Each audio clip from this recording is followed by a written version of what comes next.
Hello, future travelers. Welcome back to Legalopolis.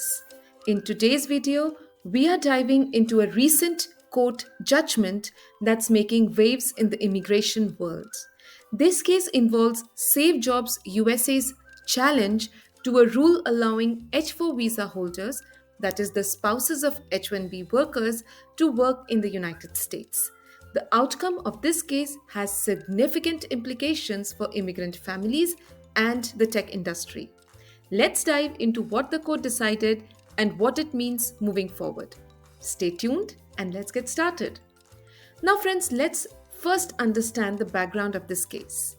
The Immigration Act allows H-1B visa holders to work in the United States for up to 6 years. Their spouses and minor children get H-4 visas to live with them. Now, H-1B visa holders can apply for a green card through the employer-sponsored process, but this can take time, often requiring them to stay in the United States longer. And in order to avoid disrupting employers and families, Congress enacted the American Competitiveness in the 21st Century Act of 2000, that is AC 21 Act. This act allows individuals with an approved Form I-140 petition to extend their H-1B visa in 3-year increments if they are unable to adjust their status due to per-country visa limits until their application for permanent residency, that is LPR status, is processed. Now, in 2015, the Department of Homeland Security issued a rule allowing H-4 visa holders, specifically the spouses of H-1B visa holders, to apply for employment authorization, that is EAD, if their H-1B spouse is either extending their stay beyond 6 years or has an approved green card application but can't adjust status due to country-specific visa limits. Now, this rule helps to reduce the reasons why H-1B visa holders might abandon their green card efforts, aiming to retain skilled workers and avoid disruptions to the United States businesses.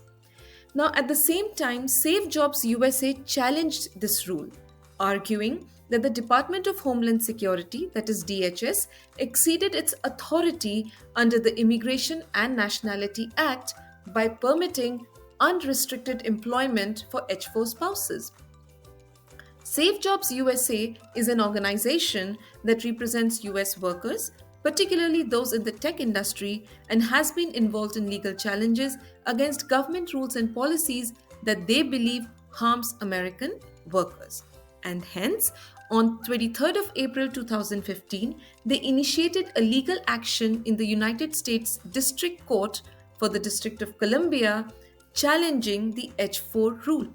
The organization sought a preliminary injunction to halt the implementation of the rule, which was designed to grant work authorization to H-4 spouses of H-1B visa holders. Now, the litigation was paused while the administration evaluated whether to repeal the regulation or not. In the meantime, many tech giants like Google, Amazon, Microsoft filed amicus briefs arguing that work permits for H-4 visa holders are essential for attracting and retaining foreign talent. Friends, an amicus brief is a document submitted to a court by someone who isn't directly involved in the case but has a strong interest in it. It provides extra information or perspectives to help the court make a better informed decision. Amicus brief is short for amicus curiae, and the term amicus curiae means friend of the court. Now, friends, these companies warned that eliminating H-4 work authorization would harm the US GDP and benefit other nations by shifting productivity and innovation abroad. Both parties filed motions for summary judgment. And on 28th of March 2023, the District Court for the District of Columbia approved the Department of Homeland Security's motion for summary judgment. The judge concluded that DHS had the necessary statutory authority to implement the H-4 EAD rule. and that the plaintiff did not succeed in showing that the H-4 EAD rule was in any way arbitrary or capricious. Now, Safe Jobs approached the Supreme Court to issue writ of certiorari, which was denied by the Supreme Court on 30th of October 2023. And friends, on February 8, 2024, after the Supreme Court declined to review the case, the plaintiffs, that is Safe Jobs, appealed to the DC Circuit Court. The three-judge panel from the United States Court of Appeals for the District of Columbia Circuit upheld the district court's decision, ruling that federal immigration law grants the Department of Homeland Security broad authority to set conditions for visa holders entering the United States. The court ruled against Safe Jobs by relying on the precedent established by the 2022 WashTech case.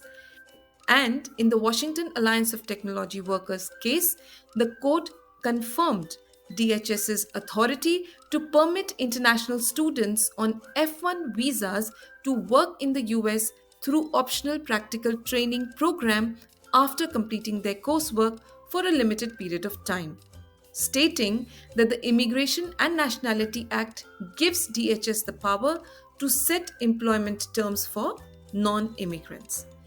This reasoning directly influenced the current Safe Jobs case, as the court applied the same logic to affirm Department of Homeland Security's authority to allow employment for H-4 visa holders.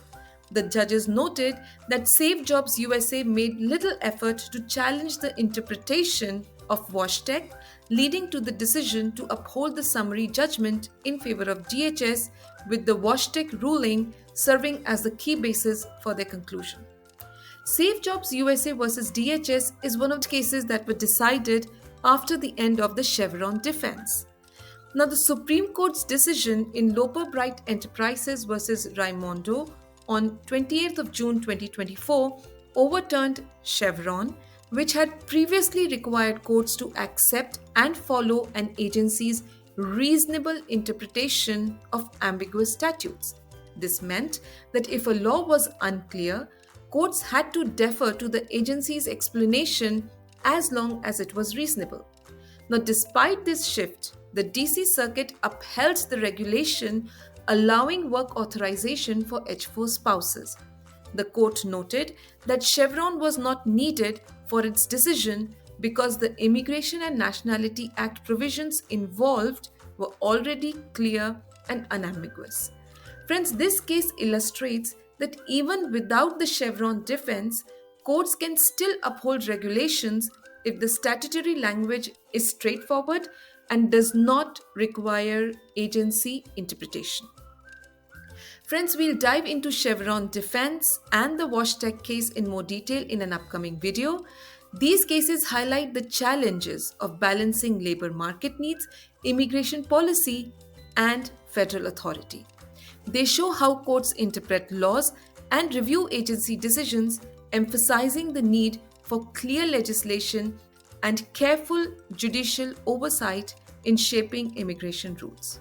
For now, though, as of the 2nd of August judgment, this ruling confirms that the spouses of H-1B visa holders can work in the United States while they await their employment-based green cards.